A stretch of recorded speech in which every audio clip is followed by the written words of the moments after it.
하나님 말씀은 룻기서 1장 6절부터 보겠습니다. 구약성경 400페이지, 사사기서 뒤에 있고 사무엘 앞에 있습니다. 룻기서 1장 6절 14절까지 봉독해 드립니다. 그가 모압 지방에 있어서 여호와께서 자기 백성을 권고하사 그들에게 양식을 주셨다 함을 들었으므로 이에 두 자부와 함께 일어나 모압 지방에서 돌아오려 하여 있던 곳을 떠나고 두 자부도 그와 함께 하여 유다 땅으로 돌아오려고 길을 행하다가 나오미가 두 자부에게 이르되 너희는 각각 어미 집으로 돌아가라. 너희가 죽은 자와 나를 선대한 것 같이 여호와께서 너희를 선대하시기를 원하며 여호와께서 너희로 각각 남편의 집에서 평안함을 얻게 하시기를 원하노라 하고 그들에게 입맞춤에 그들이 소리를 높여 울며 나오미에게 이르되 아니니이다. 우리는 어머니와 함께 어머니의 백성에게로 돌아가겠나이다. 나오미가 가로되 내 딸들아 돌아가라. 너희가 어찌 나와 함께 가려느냐. 나의 태중에 너희 남편 될 아들들이 오히려 있느냐. 내 딸들아 돌이켜 너희 길로 가라. 나는 늙었으니 남편을 두지 못할지라. 가령 내가 소망이 있다고 말한다든지 오늘 밤에 남편을 두어서 아들을 생산한다 하자. 너희가 어찌 그것을 인하여 그들이 자라기를 기다리겠느냐. 어찌 그것을 인하여 남편 두기를 멈추겠느냐. 내 딸들아 그렇지 아니하니라. 여호와의 손이 나를 치셨으므로 나는 너희로 인하여 더욱 마음이 아프도다. 그들이 소리를 높여 다시 울더니 오르바는 그 시모에게 입맞추되 룻은 그를 붙쫓았더라. 아멘. 오직 예수님밖에 없습니다. 우리 옆에 있는 분들과 함께 인사하겠습니다. 세상이 아름다운 것은 당신이 아름답기 때문입니다.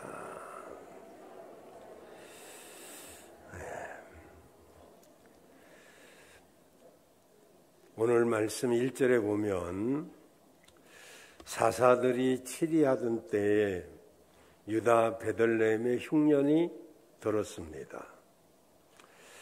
그곳에 2절에 보면 엘리멜렉이라는 사람이 살았는데 그의 아내는 나오미라는 여인이고 그에게 두 아들이 있었는데 말론과 기론이라는 아들이었습니다. 이들이 흉년이 들어서 그 흉년을 피해서 엘리멜렉은 아내와 두 아들을 인솔하고 2절 끝에 보니까 모압 지방으로 이제 떠나게 됩니다. 그런데 그곳에 정착한 지 얼마 되지 아니해서 그만 엘리멜렉이 죽고 말았습니다. 물론 이때는 그의 두 아들 말론과 기론이 결혼하기 전이었기 때문에 아마도 나오미는 장성한 아들 때문에 남편이 죽은 후에도 계속 모압 땅에 머물러 있다가 3절에 보니까 결혼을 시켰습니다. 그의 큰 아들 말론의 아내는 오르바요, 작은 아들 기론의 아내는 룻이라는 여인이었습니다. 근데 결혼하지 얼마 안 돼서 두 아들도 죽고 말았습니다. 고대 농사는 자연적인 요인에 의해서 절대적인 영향을 받았기 때문에 흉년이 그리 드문 일이 아니었습니다. 지금은 치수가 잘 되어서 각종 댐이 건설되고 4대강 댐들도 건설되고 해서 우리나라도 참 여러 가지 치수가 잘 되어 있습니다마는 우리 어릴 때만 해도 곧잘 흉년이 들곤 했었습니다. 그런데 성경에서는 다 그런 건 아니지만 흉년이 간혹 가다가 하나님의 징벌의 결과로 주어지기도 합니다. 이제 잠언서 26장 2절에 보면 뜻없는 고난은 없고 까닭 없는 저주는 없다고 말합니다. 물론 모든 고난과 어려움이 죄 때문에 오는 것은 아니지만은 고난과 역경이 다가오면 성도들은 하나님과의 관계에서 풀어봐야 됩니다. 내가 무엇인가 하나님을 섭섭하게 한 것은 없는지, 또는 하나님의 뜻과 상관없이 내가 살지는 않았는지, 그렇게 풀면 문제 해결이 쉽게 풀려지기도 합니다. 그런데 나오미 가족은 흉년이 들자 하나님을 믿는 사람이 하나님을 의지하지 아니하고 모압으로 피난을 가버리고 말았습니다. 베들레헴은 하나님의 집이란 뜻을 가지고 있고 떡집이라는 그런 의미를 가지고 있습니다. 물론 모압은 세상을 의미합니다. 그런데 나오미는 모압에서 그만 가장인 남편 엘리멜렉과 두 아들이 함께 죽는 엄청난 참변을 당하게 됩니다. 흉년을 피해서 모압으로 갔는데 남편과 두 아들이 죽는 큰 환난이 그를 기다리고 있었던 것입니다. 나오미는 모압으로 내려가서 흉년의 어려움은 피했는지 모르지만 너무너무 많은 것을 잃어버렸습니다. 생각하고 싶지도 않은 세월입니다. 여러분 생각해 보십시오. 자식도 없는 과부 셋이 마주보고 사는 그 집의 삶이 어떠하겠습니까? 살아있다고 사는 것입니까? 살아있어도 죽는 것만 못한 그런 삶도 있는 것입니다. 그렇게 살고 있는 사람들이 바로 나오미의 집에 있는 세 가부입니다. 이런 사실을 통해서 우리는 환난 때문에 그 하나님의 집을 벗어난 결과가 얼마나 참혹한 것인가를 우리에게 경계하고 있는 말씀이 되겠습니다. 그런데 그때 베들레헴에서 소식이 들려오기를 6절에 보니까 여호와께서 자기 백성을 돌아보사, 여기 권고하셨다 이 말은 돌아보셨다 이런 이야기입니다. 자기 백성을 돌아보셔서 그들에게 양식을 주셨다 한 소식을 듣게 됩니다. 그 소식을 듣는 순간 나오미는 두 자부와 함께 모압 지방에서 돌아오기로 결심을 합니다. 나오미는 비록 남편을 따라서 모압 땅으로 가긴 했지만은 환난을 통해서 하나님께서 베들레헴을 건고하시고 그리고 그들에게 양식을 주셨다 함을 듣고 나서 그는 크게 깨달았습니다. 인간의 생사국을 주장하시는 분은 하나님이신 것을 깨닫게 된 것입니다. 여러분 깨닫는 것이 은혜인 줄로 믿습니다. 말씀을 통해서 깨닫는 것이 은혜지 감정이 울컥하고 이런 것이 은혜가 아닙니다. 따라서 나오미는 베들레헴으로 돌아오기로 결심한 것은 혼자 남게 된 외로움이나 또는 양식 걱정 때문이 아니라 자신의 백성들을 돌아보시는 하나님의 크신 사랑을 깨달았기 때문에 내가 여기 모압에 있어서는 안 되겠구나. 정말 생사하복을 주관하시는 그 하나님께 돌아가야 되겠구나. 이런 생각을 하고 그는 모압 지경에서 이제 베들레헴 떡집으로 돌아오기로 결심을 합니다. 우리가 하나님의 자녀로 이 땅을 살아가면서 꼭 들어야 될 하나님의 음성이 있습니다. 그 음성은 바로 네가 어디 있느냐라는 하나님의 질문입니다. 네가 어디에 있느냐? 이 질문은 첫사람 아담에게 하나님이 하셨던 질문입니다.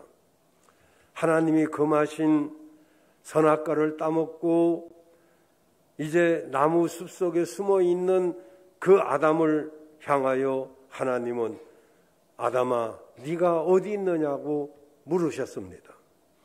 네가 어디에 있느냐? 이것은 하나님이 그가 어디에 있는지를 몰라서 묻는 것이 아니라 네가 지금 있는 곳이 어디냐?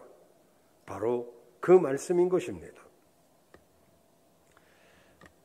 여러분, 이 질문은 우리들과도 직결되어 있습니다. 있을 곳에 있는 사람이 아름다운데 죄악이란 것이 무엇입니까? 있을 곳에 있지 않는 것이 죄악, 즉 하말티아입니다. 있어야 될 자리를 벗어나는 것, 무엇이든지 있어야 될 곳에 있어야 아름다운 것이죠. 제가 늘 수십 년 동안 세상이 아름다운 것은 당신이 아름답기 때문입니다. 이 인사를 한 것은 단순히 외적인 아름다움을 말하는 것이 아니라 은혜의 자리, 축복의 자리에 있는 사람이 아름답기 때문인 것입니다. 여러분, 밥은 밥그릇에 있어야 아름답고 반찬은 반찬 그릇에 있어야 아름다운 것이지, 밥이 땅바닥에 한 숟갈 떨어져 있거나 반찬이 땅에 떨어져 있거나 그러면 결코 아름다울 수가 없죠. 여러분은 지금 어디에 있습니까? 물론 여기 계신 분들은 전부 예배의 자리에, 은혜의 자리에 계십니다마는, 그러나 공간적인 질문이 아닙니다. 비록 몸은 여기 있을지라도 내 마음은 어디에 있는지 사람마다 다 다를 것입니다. 몸도 여기 있고 마음도 여기 있고 그렇다면 괜찮겠습니다마는 몸은 여기 있어도 생각은 다른 곳에 있다든지 하면 그는 여기 있다라고 자신 있게 말할 수가 없을 것입니다. 지금도 하나님은 질문하고 계십니다. 아무개야, 네가 어디 있느냐고. 여러분, 성도는 언제나 하나님 안에 있어야 될 줄로 믿습니다. 여러분은 지금 어디에 계십니까? 혹 불순종의 자리에 있지는 않습니까? 쾌락의 자리에 있지는 않습니까? 세상 유혹의 자리에 있지는 않습니까? 정신적이고 영적인 자리에 과연 나는 있는 것인가? 언제나 우리가 질문해 봐야 될 질문인 것입니다. 나오미는 남편과 아들을 잃고 나서야 비로소 이 하나님의 음성을 들었습니다. 나오미야, 지금 네가 어디 있느냐? 나오미가 하나님의 음성에 답할 말은 한마디 할 수밖에 없었습니다. 예, 제가 지금 죽음의 자리에 있습니다. 이 장망성에서 그만 남편과 두 아들을 잃고 말았습니다. 하나님께서 그렇다면 나오미야, 이제 그곳을 떠나서 떡집으로 오거라. 여러분, 나오미는 많은 것을 잃어버리고 돌아왔지만 우리는 잃어버리기 전에 하나님의 집에 있어야 될 줄로 믿습니다. 왜냐하면 첫 번째로 떡집으로 가야만 살기 때문입니다. 나오미가 죽음의 자리에서 일어나서 가야 할 곳은 하나님의 집, 떡집이었습니다. 우리가 가야 할 곳도, 우리가 있어야 될 곳도 역시 바로 떡집인 것입니다. 그러나 육신의 떡집이 아니요 하나님께서 말씀하시는 영혼의 떡집으로 우리는 가야만 하는 것입니다. 영혼의 떡은 바로 하나님의 말씀인 줄로 믿습니다. 이 말씀이 따끈따끈한 떡이 되어서 나오는 곳은 바로 예수님이 머리가 되시는 오늘날의 교회를 말하는 것입니다. 교회는 바로 영적인 떡집인 줄로 믿습니다. 그러므로 하나님은 이 떡을 우리가 먹기를 원하고 있는 것입니다. 이 떡이 바로 우리를 살게 하는 줄로 믿습니다. 마태복음 4장 4절에 보면 사람이 떡으로만 살 것이 아니요 하나님의 입으로 나오는 말씀으로 살 것이라 했습니다. 여러분, 떡집에 와서 말씀의 떡을 받아 먹어야 죽지 않는다, 그런 뜻입니다. 오늘도 하나님의 집에 나와서 말씀의 떡을 먹는 여러분들 되시기를 바랍니다. 하나님의 말씀 듣는 것이 아닙니다. 여러분, 하나님의 말씀은 듣는 게 아니에요. 사람들은 하나님의 말씀을 듣는다라고 생각합니다.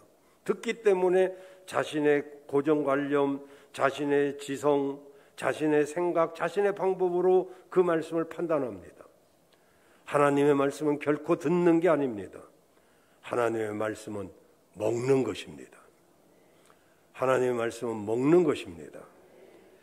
밥은 숟가락과 젓가락으로 먹지만 하나님의 말씀은 아멘으로 먹는 줄로 믿습니다. 그래서 말씀 앞에 설 때마다 내가 듣는다고 생각하지 마시길 바라요. 내가 귀로 들으니까 그 귀로 듣는 그 하나님의 말씀은 내 속에서 나의 그 지성과 나의 생각, 경험 이런 것으로 걸러지기 때문에 하나님의 말씀이 말씀으로 역사할 수가 없는 것입니다. 내가 원하든 원치 않든 내가 듣기가 좋든 내가 거부가 되든 하나님의 말씀은 아멘으로 받아 먹어야 영적인 살이 되고 피가 되는 것입니다. 여러분, 사람은 육체적인 동물이라기보다는 정신적인 동물이요, 정신적인 동물이라기보다는 영적인 동물인 것입니다. 그래서 영혼이 잘 되고 그 다음에 범사가 잘 되고 강건해야 되는 것입니다. 열왕기하 8장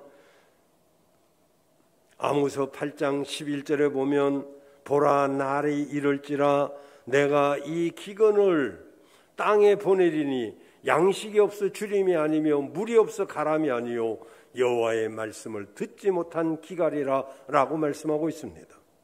오늘날 이 시대에는 정말로 하나님의 말씀으로 빙자된 그 말씀이 얼마나 많습니까? 그런데 지금은 흉년이 들거나 기근이 들거나 그런 것이 아니고 양식이 없어서 줄이는 것도 아니고 물이 없어서 가라는 것이 아닙니다.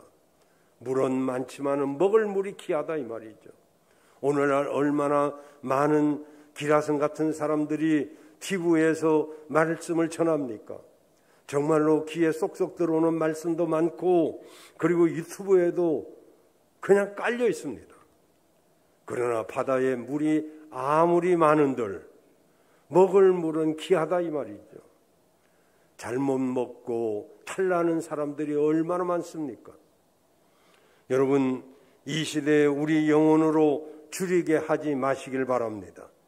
여러분의 믿음을 빈약하게 만들지 마시길 바라요. 여러분의 영혼이 삐쩍 말라가지고, 물론 우리 육신은 다이어트를 통해서 이쁘게 하려고 하는 노력도 필요할지 모르지만 우리 영혼은 살쪘다고 누가 나무랄 사람 아무도 없는 것이죠. 진짜 일하는 사람들은요, 잘 먹어야 됩니다. 지금은 노동을 안 하고 그러니까 어떻게 하든지 더 적게 먹으려고 그러고 먹을 것이 풍성하니까 할 수만 있으면 덜 먹으려고 그러지만 실제로는 일을 하려면 잘 먹어야 됩니다. 잘 먹는 사람들이 건강하지 먹지 않는 사람이 건강한 거 봤습니까? 여러분, 아무리 헬스를 하고 에어로빅을 하고 운동을 한다 치더라도 저는 첫째 건강은 하나님이 주셔야 된다고 믿는 사람입니다. 첫째는 타고나야 돼요. 아무리 헬스를 많이 한다고 해서 그 사람이 무슨 미스터 코리아가 되는 경우가 얼마나 될까요? 타고난 사람이 하면 훨씬 쉽겠죠. 첫째는 타고나야 되고 그 다음 관리해야 되고. 여러분, 우리가 하나님의 말씀을 아멘으로 먹을 때 우리의 영혼이 풍성해지는 복을 받게 될 줄로 믿습니다. 예레미야 15장 19절에 보면 여호와께서 이같이 말씀하시되 네가 만일 돌아오면 내가 너를 다시 이끌어서 내 앞에 세울 것이며 네가 만일 천한 것에서 귀한 것을 취할 것 같으면 너는 내 입같이 될 것이라. 그들은 내게로 돌아오려니와 너는 그들에게로 돌아가지 말지니라 라고 말씀하고 있습니다. 이방인의 땅에는 들어가지 말 것을 말씀하고 계시는 것입니다. 모압 땅을 벗어나야 된다고 말씀하고 있는 것입니다. 여러분, 풍족한 물질이 기다리고 있는 것처럼 보이지만 진정 영혼의 생명을 살릴 수 있는 그런 것이 아니더라는 것이죠. 우리 성도들은 떡집에 있어야 될 줄로 믿습니다. 두 번째로는 왜 떡집에 가야 사느냐 하면은 거기에는 소망은 바로 말씀 속에 숨어 있는 그림이기 때문입니다. 나오미와 룻이 베들레헴으로 돌아오고 있습니다. 나오미와 룻이 떡집으로 오고 있습니다. 물론 그렇다고 해서 그들이 베들레헴으로 간다고 해서 잃어버린 아들이 살아 돌아오는 것은 결코 아닙니다. 떡집으로 간다고 해서 이미 세상을 떠난 남편과 아들들이 살아서 돌아오겠습니까? 고향으로 돌아오면 어쩌면 모든 것을 다시 시작해야 됩니다. 살 집도 마련해야 되고 매일 끼니를 때우는 것도 그렇게 쉽지 않습니다. 벌이가 없는 나오미, 그리고 룻, 무슨 요즘같이 무슨 직장이 많은 것도 아니고 그들이 돌아와도 그들의 삶이 나아질 기미가 없습니다. 기껏해야 베들레헴에 돌아온 나오미와 룻은 먹을 것이 없어서 보리를 베고 난 밭에 가서 혹시 이삭이라도 없는가 그걸 돌아다니면서 이삭을 줍는 그런 신세가 되고 말았습니다. 그런데요, 하나님의 떡집에는 소망이 숨어있는 그림이 있는 그런 곳입니다. 아무 소망도 없고 희망도 없는 것처럼 보이지만 거기에는 놀라운 하나님의 그림이 숨겨져 있었습니다. 우리가 아랍이라든지 터키라든지 이런 곳에 가면 그 카페트가 아름답게 수놓아진 최고급 그런 카펫들이 있는데 그것을 막 짤 때는 무슨 그림인지 잘 모릅니다. 근데 거의 짜지면은 거기에 이런 아름다운 그림이 거기에 있었구나라를 알게 됩니다.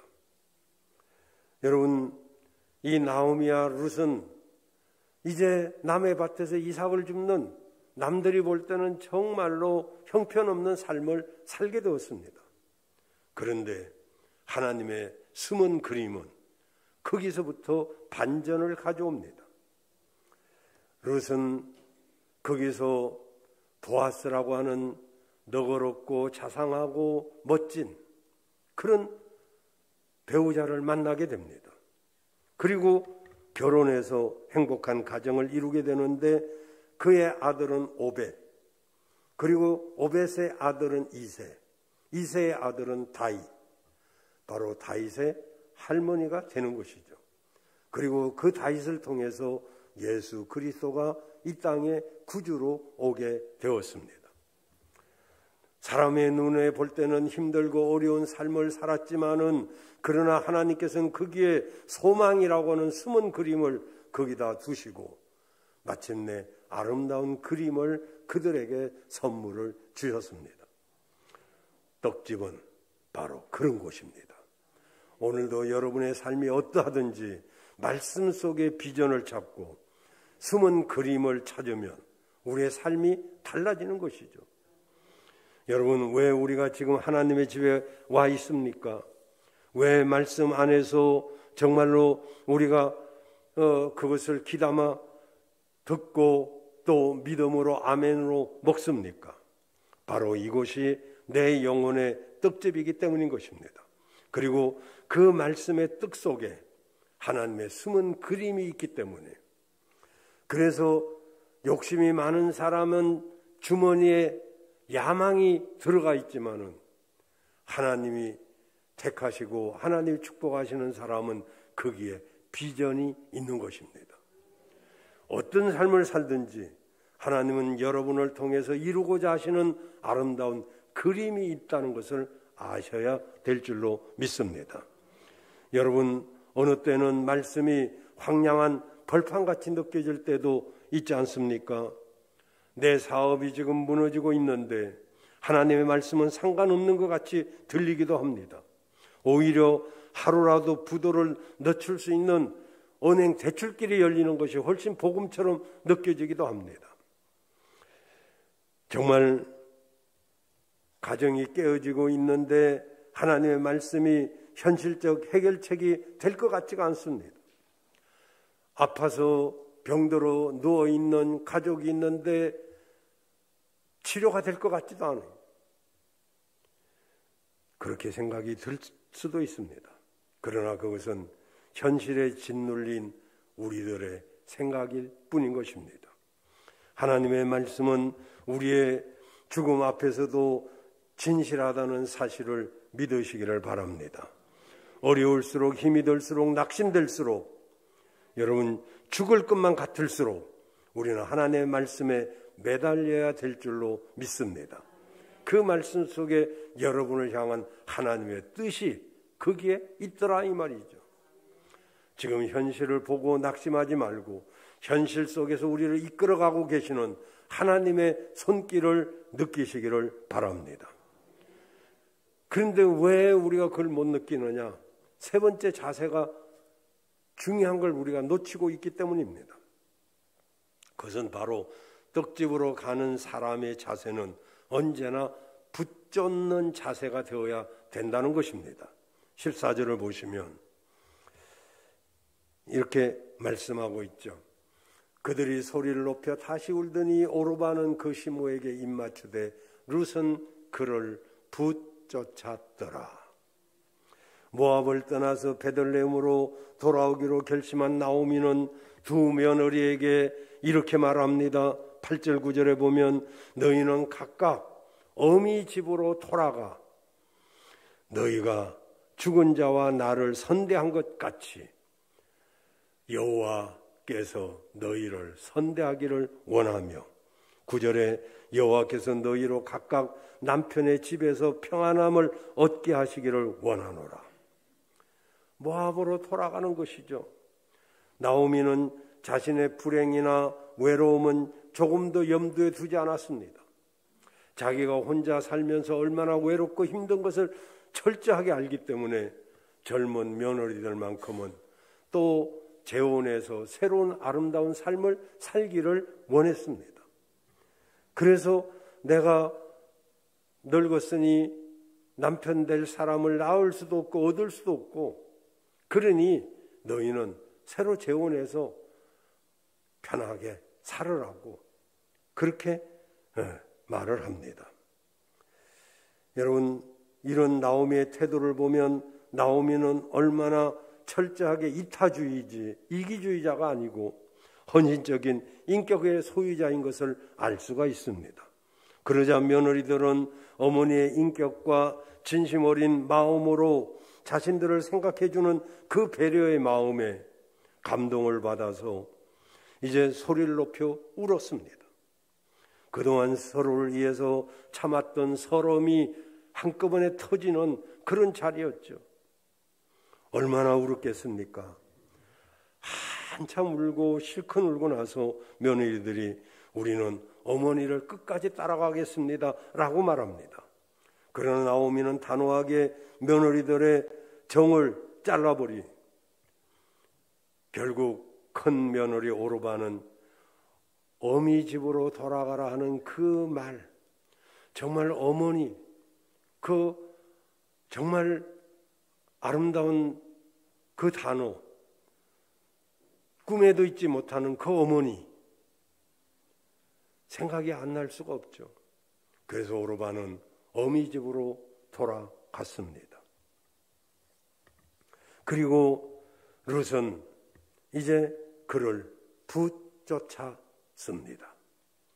여기서 붙쫓았더라 이 말은 히브리어로 다바크라는 단어인데 붙들다, 찰싹 달라붙다, 붙어서 떨어지지 않는 상태를 말합니다. 계속해서 나오미는 며느리를 사랑하는 만큼 뿌리쳤었지만은, 사랑하기 때문에 뿌리쳤지만은 룻은 죽기를 각오하고 붙어서 떨어지지 않았습니다. 나는 떡집으로 가는 어머니를 따라가겠습니다. 그 붙잡는 신앙이 결국은 보아스라고 하는 소망의 그 사람을 만나게 한 것입니다. 이런 룻의 결심은 하나님에 대한 굳센 믿음으로 이어집니다. 여러분, 우리가 하나님의 말씀을 영혼의 양식으로 받는 자세 역시 그런 어떤 이런 결과나 이런 것이 중요한 게 아니라 붙잡는 자세가 중요하다 이 말이죠. 정말 하나님의 말씀을 달라붙어서 그것을 놓치지 않는 붙잡는 자세, 그럴 때 말씀이 역사를 하기 시작하는 것이죠. 하나님의 말씀만이 나를 살릴 수 있다, 내 문제를 해결할 수 있다, 하나님의 말씀만이 나의 소망이다 라고 그 말씀을 붙잡을 때 하나님의 말씀은 살아서 역사하는 것입니다. 히브리서 4장 12절에 보면 하나님의 말씀은 살았고 운동력이 있어 좌우의 날이서는 어떤 것보다도 예리하여 혼과 영과 및 관절과 골수까지 쪼개고 마음의 생각과 뜻을 감찰한다고 했습니다. 여러분, 말씀은 살아있는 줄로 믿습니다. 우리가 하나님의 말씀을 영혼의 양식으로 받는 자세 역시 붙잡는 자세가 되어야 돼요. 하면 다행이고 안 해도 고만이고, 하려면 하고 말라면 말고, 고쳐주려면 고쳐주고 안 고쳐주려면 말고, 복을 주시려면 주고 말라면 말고, 이런 자세 가지고는 하나님의 말씀이 역사하실 수가 없어요. 여러분, 주의 종이 선포하는 하나님의 말씀도 하나님의 말씀으로 받을 때 그것이 역사하는 것이죠. 그래서 데살로니가전서 1장에 너희가 우리의 말을 사람의 말로 받지 아니하고 하나님의 말씀으로 받음이니 진실로 그러하다. 이 말씀은 믿는 자들 속에서 역사하느니라. 말씀은 믿는 자들 속에서 역사하는 거죠. 안 믿는 사람은 다 귀로 웅웅거리고 그냥 스쳐갈 뿐입니다. 하나님의 말씀 살아 있는 것입니다. 여러분, 하나님의 말씀을 영혼의 양식으로 삼으시길 바랍니다. 그러려면 그 말씀을 붙잡아야 돼요. 여러분이 이미 아시다시피 이 룻이라는 여인은 마태복음에 나오는 여인 아닙니까? 마태복음 1장 5절에 보면 룻은 후에 유대 땅에 돌아와서 보아스와 결혼해서 오벳을 낳고 오벳은 바로 다윗의 아버지 이새를 낳게 됩니다. 룻은 이방 여인으로 예수 그리스도의 조상이 되죠. 그리스도의 조상이 되온 신앙의 어머니가 되었는데 어느 누구가 어느 누구는 그러하지 못했잖아요. 바로 오르바죠. 여기서 오르바의 행위를 말하자면 십자가를 지고 끝까지 주님을 따르지 못하는 오늘날 성도들의 모습일 수도 있고, 룻의 모습은 끝까지 주님을 따라가는 성도의 모습일 수 있다 이 말입니다. 이 둘 중에 하나 아니겠습니까? 내 생각으로 따라가되 끝까지 안 가는 사람도 있고, 중간에 끝나는 사람도 있고, 끝까지 주님을 붙들고 끝까지 가는 사람도 있더라, 이런 이야기죠. 나오미의 권유에도 불구하고 일편단심으로 나오미를 따르는 룻의 자세는 바로 십자가를 끝까지 따라가는 성도들의 모습인 것입니다. 저는 오르바냐 룻이냐, 그것은 바로 여러분의 선택에 달려 있다고 생각하는 것입니다. 후에 보아스가 룻에게 말합니다. 룻기서 2장 12절에 보면 보아스가 룻에게 이런 말을 합니다. 자기 밭에서 이삭을 줍고 있는 룻을 만난 보아스가 룻기서 2장 12절에 여호와께서 너에게 네가 행한 일, 다시 말하면 혼자 된 그 가부인 어머니를 끝까지 따라간 그 일을 보상해 주기를 원하며 이스라엘 하나님 여호와께서 그 날개 아래 보호를 받기 위해서 들어온 너한테 그대에게 온전한 상 주시기를 원하노라. 바로 보아스도 듣고 있었단 말이죠. 이방 여인이 그 시어머니에게 한 일, 그의 믿음, 그가 하나님의 말씀을 붙잡는 자세, 이런 것을 다 보고 있었단 말이죠. 그래서 그대가 한 일에 하나님이 합당하게 축복해 주기를 원한다라고 그렇게 말을 합니다. 그리고 하나님의 날개 아래 피한 바로 그 룻을 자기 아내로 삼게 되는 것입니다. 우리의 삶에서 어려움을 직면하게 될 때 우리가 취해야 될 바른 결정은 견고히 서서 하나님을 의뢰하는 것입니다. 정말로 올바른 결정을 내렸죠. 여러분, 우리도 늘 어떤 것을 결정해야 될 그런 삶을 삽니다. 하루에도 많은 결정들이 우리를 요구합니다. A를 결정할지 B를 결정할지, 이것을 결정하는 것이 옳을지 저것을 결정하는 것이 옳을지 헷갈릴 때가 참 많이 있습니다. 그런데요, 룻은 언제나 믿음으로 결정을 했습니다. 여러분도 믿음으로 결정하시기를 바랍니다. 룻의 결정을 한번 보십시오. 룻기서 1장 16절 17절 돌아가라고 하는 나오미에게 이렇게 말합니다. 나로 어머니를 떠나서 어머니를 따르지 말고 돌아가라, 그렇게 강하게 말씀하지 마세요. 어머니가 가시는 곳에 나도 가고 어머니께서 유숙하시는 곳에 나도 유숙하겠나이다. 어머니의 백성이 나의 백성이 되고 어머니의 하나님이 나의 하나님이 되시리니 어머니께서 죽으시는 곳에 나도 죽어 거기에 장사될 것입니다. 만일 내가 죽는 일 외에 어머니와 떠나면 하나님이 내게 벌을 내리시고 더 내리시기를 원합니다. 어머니의 하나님, 바로 그 하나님을 나의 하나님으로 고백하는 룻의 아름다운 신앙 고백이죠. 여러분, 이 고백은 가이사랴 빌립보에서 베드로가 마태복음 16장 16절에 주는 그리스도시요 살아계신 하나님의 아들이십니다라고 했던 위대한 믿음의 고백과 버금가는 그런 고백이 아니겠습니까? 나와 여러분도 하나님이 나의 하나님인 것을 감사하시고 다른 사람의 하나님이 아니고 나의 하나님으로 믿으시기를 바랍니다. 이제는 어떤 경우에라도 말씀을 떠나지 말고 떡집을 떠나지 말고 하나님과 함께 동행하는 여러분 되시길 바랍니다. 지금 현실은 어렵고 힘들지 몰라도 하나님이 여러분을 향하여 주시는 그 숨어있는 그림들, 여러분을 통해서 이루시고자 하시는 하나님의 뜻을 여러분이 붙잡는, 정말 딱 붙잡는 그런 여러분들이 되셔서 여러분을 통해서 이루시고자 하시는 하나님의 뜻이 아름답게 이루어지기를 주의 이름으로 축복합니다.